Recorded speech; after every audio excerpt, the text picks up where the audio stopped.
Hi, everybody. It's so nice to see your faces. My name is Scheinerman. I edit My Jewish Learning and the Daily Dose of Talmud. And Julie very kindly allowed me to step in and do this weekly review class with you guys today. And what I thought we would do, since looking back at the past week, we finished out Tractate Ta'anit and then we started Tractate Megilah. Since we had a chance to really talk a lot about Ta'anit in the Siyum that we held on, was it Monday? Feels like a long time. It was only Monday. Okay.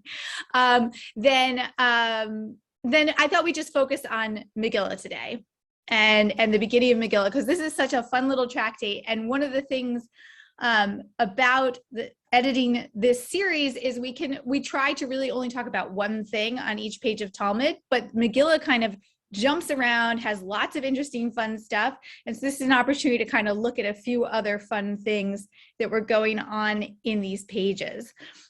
So what I'm going to do is just a quick glance at 3 discussions that happened over the course of these 3 pages that I just thought were fun, instead of trying to be comprehensive. And then I have a question that I had in the back of my mind and tried to answer, and maybe you can help me answer it too. So the question, and we'll get to it at the end, is why do we read the Megillah? Because it wasn't so clear to me from these pages. It seems to be sort of taken for granted. Okay, so, and I'd love you to participate. I know this is like, I don't teach so many classes on Zoom. I feel like there are a lot of people over the course of the pandemic who became experts at Zoom teaching. I'm not one of them, but so please raise your hands, chat, and sorry, that's my dog, excited that someone's coming in. Raise your hands, chat, participate. I'd love to hear your thoughts as we go through, and I will try to call on you, and we will try to make this a little bit interactive.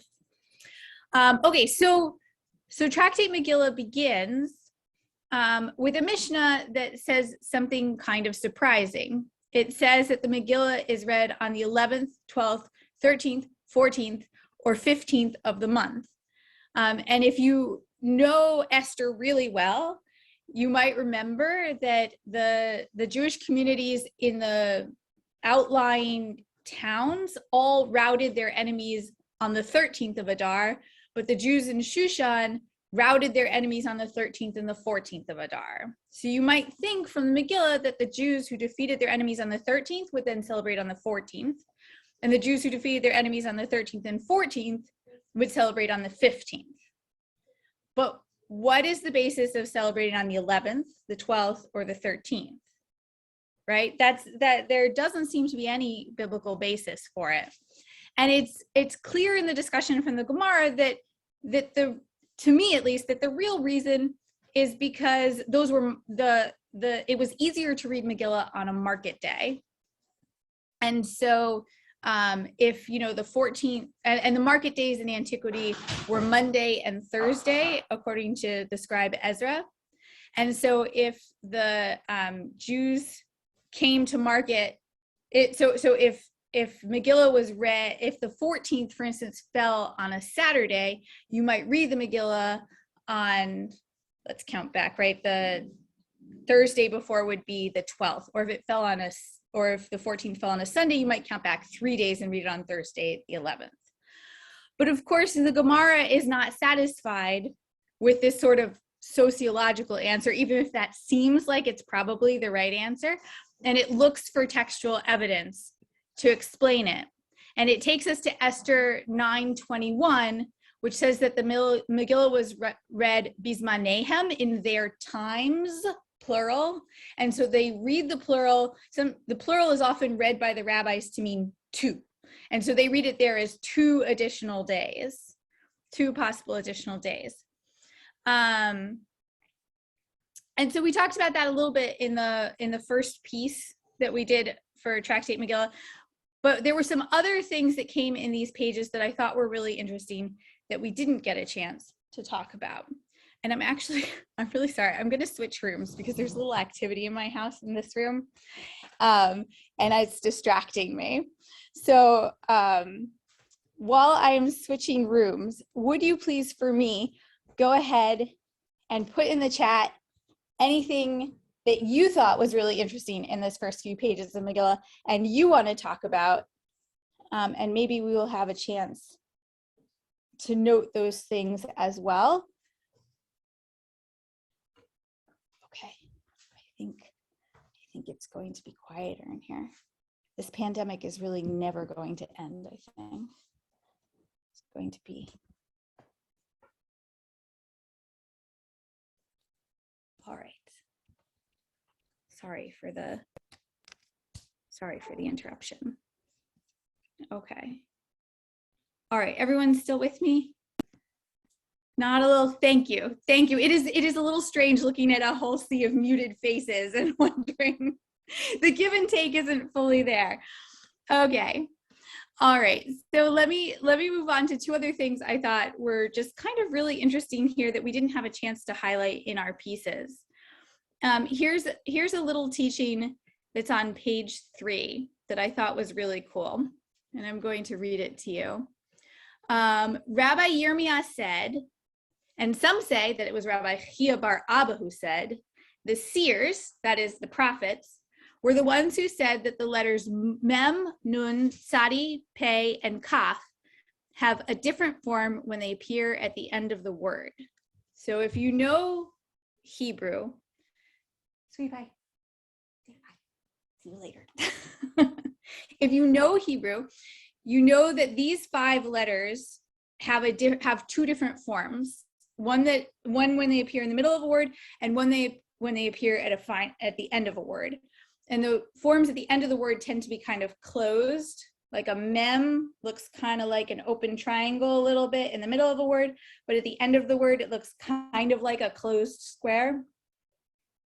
And the reason for this in antiquity was that often there were no spaces between words.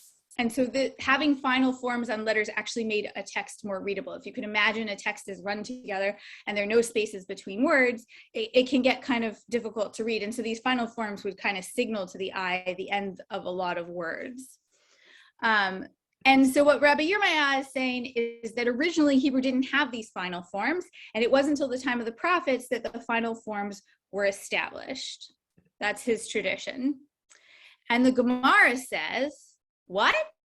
How do you understand it this way? Isn't it written that these are the commandments that the Lord commanded Moses and the children of Israel at Mount Sinai? In other words, the Torah was given at Mount Sinai. The prophets didn't have the authority to change it. Even the forms of the letters, they didn't have the authority to change. And furthermore, didn't Rav Chisda say that Mem and Samech in the tablets of the covenant given at Sinai stood by way of a miracle? What does this have to do with final forms? There's this, so what Rav Chisda is saying, so the rabbis have this image. There are a couple of images about what the tablets at Sinai looked like, but there's one image that the letters were actually burned all the way through the tablets. So you could imagine like an olive. You look at the front side, you look at the back side, the olive is actually seared right through. It makes a hole. It's like an olive-shaped hole in the stone. And so if these letters are seared all the way through, you can imagine that the closed letters, like Samech, the centers would fall out, right? And so Rav Chisda has this tradition that God performed a miracle and the middle of the Samech stayed put, even though it wasn't attached. Is everyone able to picture what I'm saying? The Samech is seared all the way through the commandments, all the way through the stone, and the middle is just suspended in midair miraculously. Okay? And what Rav Chisda says about this is it's not just the Samech, but the Mem, which has a suspended center. But which form of the Mem is closed? Which form? The final. Yeah, I can see some people mouthing it. Yeah, the final form of the Mem is closed. And so clearly, if he has this tradition that the Mem had a miraculously suspended center on the tablets of the commandment, then there was a final Mem all the way back when the Torah was given. It's not later. So the Gemara says, okay, 2 forms of these letters existed in that time. But the people didn't know which of them was used in the middle of the word and which was used in the end of the word. So there was a closed mem and an open mem, but they didn't know that one was supposed to be final and one was supposed to be in the middle. And the prophets came and established that the open form should be in the middle of the word and the closed form should be at the end of the word. And so then the conversation closes out here. The Gemara asks, ultimately, however, doesn't the phrase, these are the commandments, right? This is the phrase we saw earlier that means that the prophets were not allowed to change anything. Doesn't this phrase from Leviticus indicate that a prophet is not permitted to initiate any matter of halakha from now on? Rather, it may be suggested that the final letters already existed at the time of the giving of the Torah, but over the course of time, the people forgot them, and then the prophets reestablished them. That's really what the people, of course, it was already known at the time, but then the prophets reestablished them. So I just thought this was kind of a fun conversation about the history of the alphabet and asking about the development of the alphabet and noticing the forms of the letter and the final forms and thinking about where they came from. There's lots of other kind of fun little discussions in the course of these pages.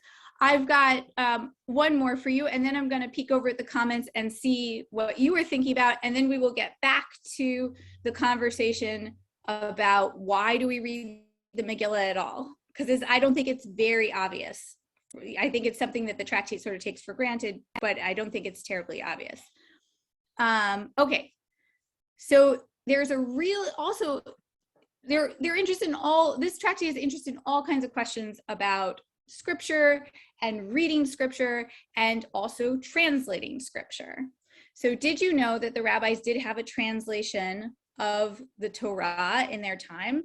It was translated into Aramaic, which is their lingua franca, right? They speak, many of them spoke Aramaic as a first language, and so as did many of the Jewish people in that time. So it made sense to have a translation of the Torah into Aramaic, and that is called the Targum.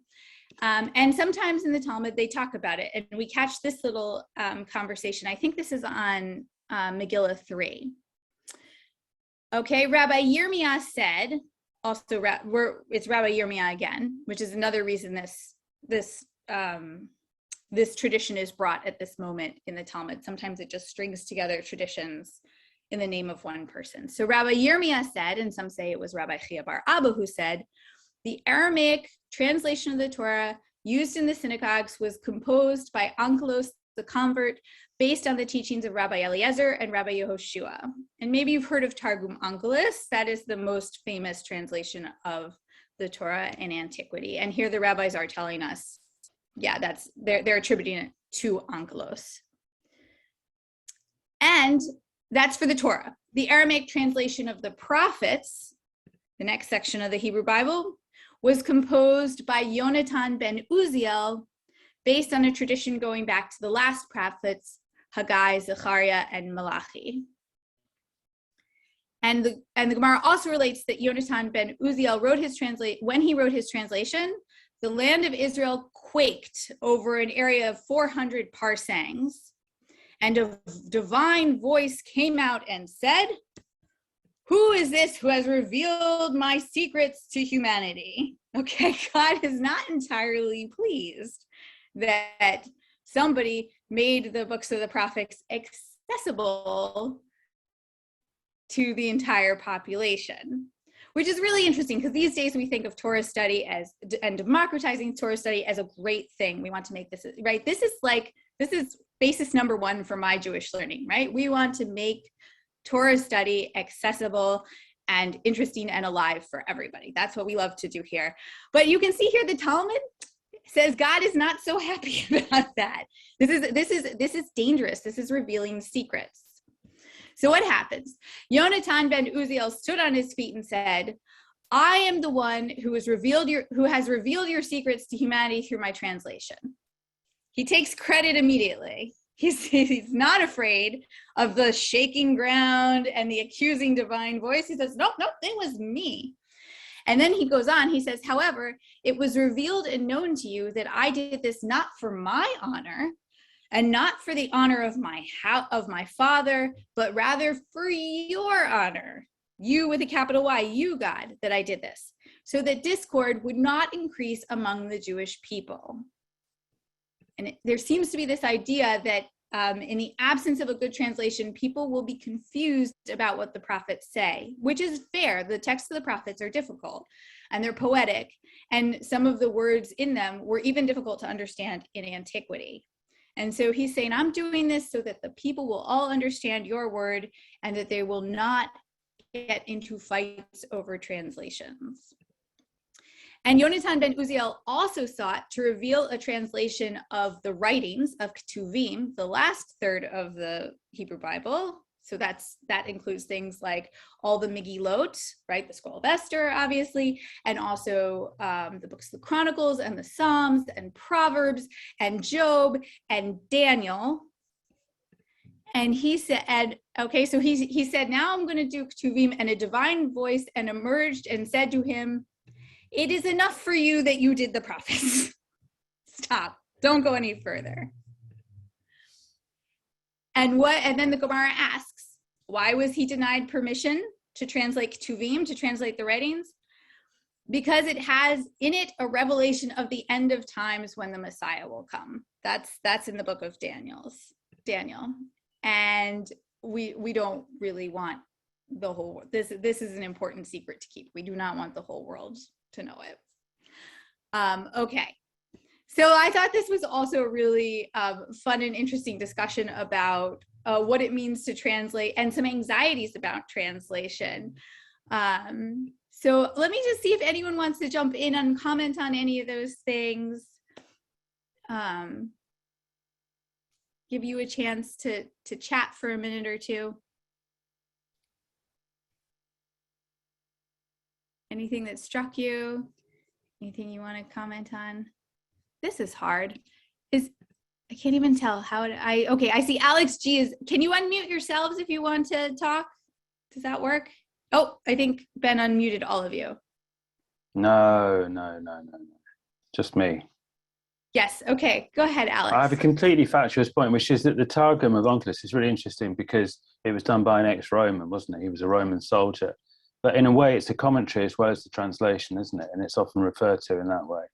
And that's probably everyone knew that. That's anyway, true. anyway. A lot of these ancient the line between translation and commentary was not so clear in antiquity, right? We think very much in terms of two different things these days. Like we have translations and we have commentaries, but very often translators would just insert additional explanations as they were translating. So that's true. Unclass does have some insertions, and some of the other Targumim from antiquity have even more insertions. They have even more comments and things. Okay, let me see. I see Michael Asher wanted to know what happened with the miraculous translation by the 70 sages. You're talking about the translation to Greek, right? Michael, where are you? Can you say hi? So I can Hi. see. Yes. Hi, Michael. Yeah, you're talking about the translation to Greek, right? Yeah. How do we view those translations? Did the earthquake, when that would happen? You know, we just passed, I think it was the 8th of Tevet, which actually is, I think it's mentioned at the end of Ta'anit that we just read. The end of Ta'anit talks about the fast days, the days that are established fast days because of certain tragedies. And the 8th of Tevet is actually connected to the translation of the Septuagint, which is a Greek word that means 70, right? And the 70 was, and the myth behind this is that like 70 Jewish scholars were commissioned by one of the Egyptian Greek kings, right? One of the Ptolemies, maybe does anyone know one of the Ptolemy the Fourth, something like that? And they were each given their own cell, and they were invited to translate the Torah into Greek, and or maybe it was all of Tanakh. I'm not sure. It's been a while, and they all come out after 70 days in their 70 cells, and all of their translations are completely identical, and that proves that they have gotten it right? Because if 70 people independently came up with the exact same translation, it must be correct. It must be divinely authorized. And so there we have this, it's not in the Jewish canon, this story about the 70 that translated. The Jewish canon kind of views this translation as a tragedy, and we actually mourn it a little bit on the 8th of Tevet. But there are these other texts from antiquity which talk about how amazing this was and really try to authorize this translation as some, yes, 70 Faces Media. Do the 70 different translations keep all the secrets? Oh, good question. You know, I would imagine that if they all did it exactly the same, they got it right and they revealed the secrets. But that's a good question. 70 Faces Media. Ben's behind the scenes. He's worked at 70 Faces Media longer than I have. I don't know if that's because of the Septuagint or because of the Sanhedrin. Ben, do you know? Why are we called 70 Faces Media? I work there. I should know. Shivim Panim LaTorah. Oh, of course, 70 Faces of Torah. That's gonna be why we're 70. Thank you. Okay, we only have about 10 minutes, but please go ahead and continue to comment, continue to unmute yourselves and talk to me a little bit. I like that. I don't feel so alone up here at the front. But let's just spend a few minutes with this question that I had in the back of my mind and was thinking about as I was trying to prepare to talk to you today, which is why do we read the Megillah at all? It's not obvious to me from what we read in the first few pages of Tractate Megilah or from the Megillah itself, right? Okay, so let's, for instance, let's flip over to Esther itself. So Esther 9:19 through 21, okay, says, and I'll just read it to you from Sepharia. That is why village Jews who lived in unwalled towns observe the 14th of the day of the month of Adar and make merry and feasting, and it's a holiday and they send gifts to one another. Did you hear Megillah in there? I didn't either. And then Mordecai recorded these events, and he sent dispatches to all the kings through the provinces of King Ahasuerus, near and far. Okay, he wrote it down, and then it continues. He charged them to observe the 14th and 15th of Adar every year, the same day on which the Jews enjoyed relief from their foes. Did you hear Megillah in there? I didn't really. Okay. And let's see, what's the other possible textual source here? Okay, let's jump down to Esther 9:27, which says the Jews undertook and irrevocably obligated themselves and their descendants and all who might join them to observe the 2 days in the manner prescribed and at the proper time of year.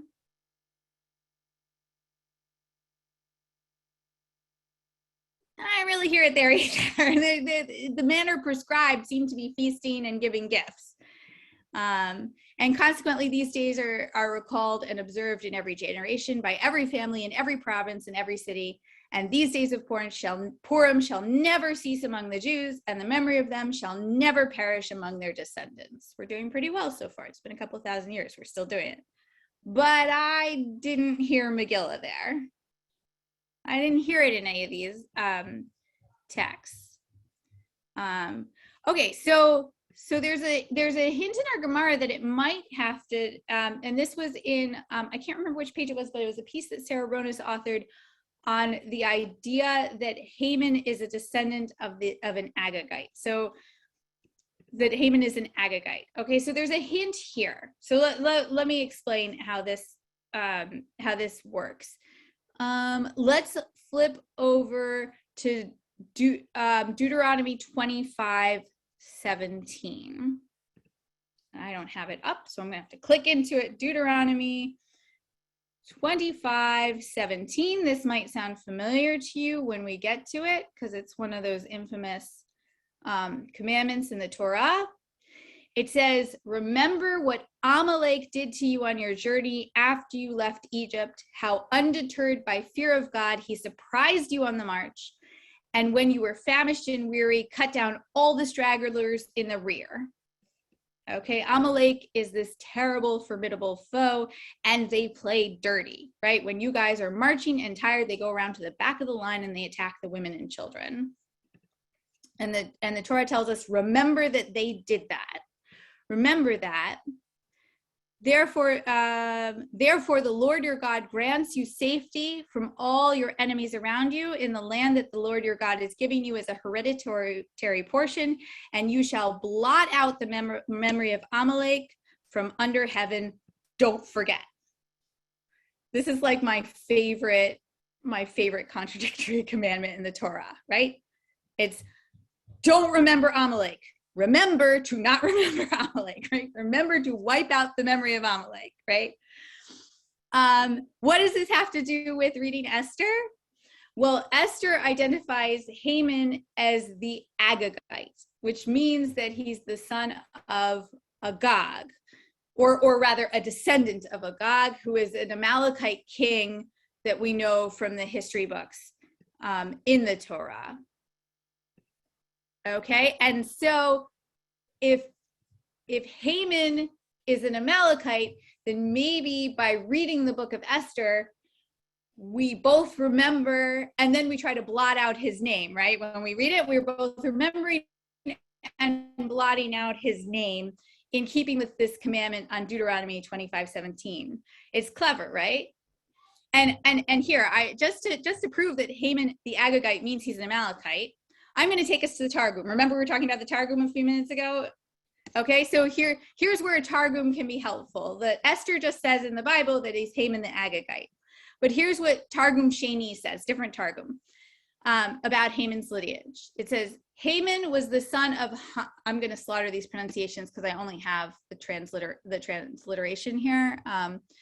Haman, the son of Hamadatha, the Agagite, son of Kada, son of Kuza, son of Alipilot, son of Dios, son of Diosos, son of Peros, son of Madan, son of Balakan, son of Antimiros, son of Hadrus, son of Shagar, son of Nagar, son of Parmashta, son of Vaizatha, son of Agag, there he is, there's Agag, son of Sumkar, son of Amalek, there's Amalek, who was the son of a concubine of Eliphaz, the son of Esau. Did you get son of the concubine? It's a little dig there, right? And is descended from Esau. Okay, so the Targum helps us out here. It says, here's his full lineage. And this is obviously actually a condensed lineage. There would have been more, but here's his full lineage. And this connects him to Agag, which connects him to Amalek. And this sort of explains via Deuteronomy 25:17 why we would read the Megillah, so that we are fulfilling this commandment to remember and also to blot out. And I'll leave you with one more note on this, which is, if you ask the Rambam, Moses Maimonides in the Middle Ages, why do we read the Megillah? He doesn't say any of this. Here's what he says. Here he is on the scroll of Esther and Hanukkah, the very first comment. He says, we are bidden by the sages to read the Megillah at its proper time, and it is widely known that this reading was prescribed by the prophets. I don't know why he says that, but that's what he says. He doesn't give any of this as an explanation. He thinks that it is somehow a prophetic statement that we're supposed to read Megillah.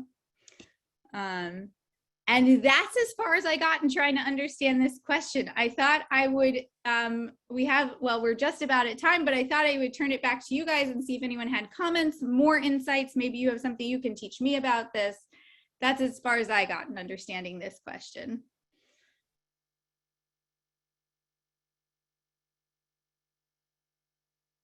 I see, because we said so, leave it to the Rambam. I'm reading your comments now.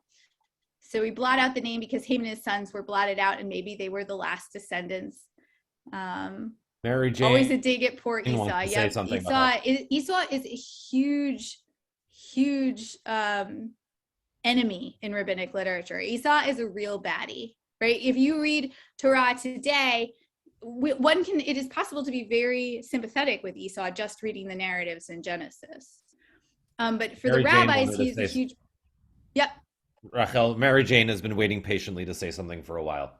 Oh, thank you, Mary Jane. I can't see you. I'm not good at this. I think I prefaced by saying I'm not good at this. All right. Okay. I'll just say this. Esau's a baddie because he's identified with Rome. He's paired with Rome in their mind. And of course, Rome is the ultimate enemy. So that's why. Mary Jane. Hi. Okay, this is a more general answer. We are supposed to have joy in Purim, and we're so much supposed to have joy that even the priests who do the sacrificial offerings and the sages who are studying Torah need to leave that to hear the reading of the Megillah and have joy. So I think you gave the answer. When you were changing rooms because of the chaos in your house, you made a comment, feels like this pandemic will never end. Well, in Shushan, it ended. Can you imagine the joy we will have in the world and the celebration we will do if the pandemic ever completely comes to an end? And we will record how it was done, and we will celebrate every year to eternity. Oh my goodness. Yes. I have 3 children, two of whom fell in the age to get the vaccination just in the last month or two because they're younger than 12. And one of whom is still far too young. He's not even 1.5 yet. He's 16 months old. And we have been saying the whole pandemic that when you are vaccinated, we are going to take you to Bounce Town. Bounce Town is a magical warehouse that's full of these inflatable bouncy houses. And that is going to be, once we are all vaccinated, that is going to be our ritual to celebrate the end of the pandemic, at least, I don't know, the next stage. Okay, now I can see the hands. Good. Okay, so Hazan Leah Freirabin, how do you say your name? Freirabin, yeah. Back to the whole translation conundrum. It is and remains a conundrum. We can't assume that everyone understands. Oh, my doggy says hi to your doggy. We can't really. Oh, there he is. Oh, for cute. Oh. We can't assume that everybody understands the original language. Translations are valuable. And I've done a lot of translation too from German to English. And it's really hard because it's always going to be filtered through you. However, there are translations and translations. Somebody mentioned that the name of Hashem is not in the whole Megillat Esther. That's correct. However, if you read it in the Septuaginta, you're going to find a completely different story because that's the Greek translation, and Hashem figures rather prominently. 2 different versions written, and the translation is rather liberal. I put them side by side. I wish I could read Greek and really understand it. I can only read that in a translation too. But written for different people, different times, for a different form of edification. So we're always faced with the translation conundrum. And the only thing we can do is to try to be as scrupulous as we possibly can to get into the head of the person who has provided the original material. But I know from experience that is really, really difficult. Yes, thank you. Translation is such an interesting problem. And the Greek translation of Esther that you mentioned is super interesting because there are these Greek additions to Esther that are pretty wild. It really changes the story. It's really interesting. If someone has lots of interest in time, checking out the Greek version of Esther is very interesting. You're right. It is totally different than our version. Okay, Diana Lerner, I see you have a hand up. Yes. Okay. See, I'm getting this now. I'm seeing the hands now. Okay, I know we're out of time, but the one thing I wanted to mention was, I just lost my page. Oh, if you have the Targum, I'm on the top of page 305. And I really loved what it talks about in terms of dealing with fear, which is something that I think we're all facing today, as we've always faced. There's never been a time where there's not any fear. And it's just so incredibly practical. It's like, well, what do you do when you get scared? This had to do with, the whole vision and all that stuff. Well, read the Shema, turn to prayer. Okay. That's a good thing. Well, what if you're in a dirty place? Well, move 4 feet away.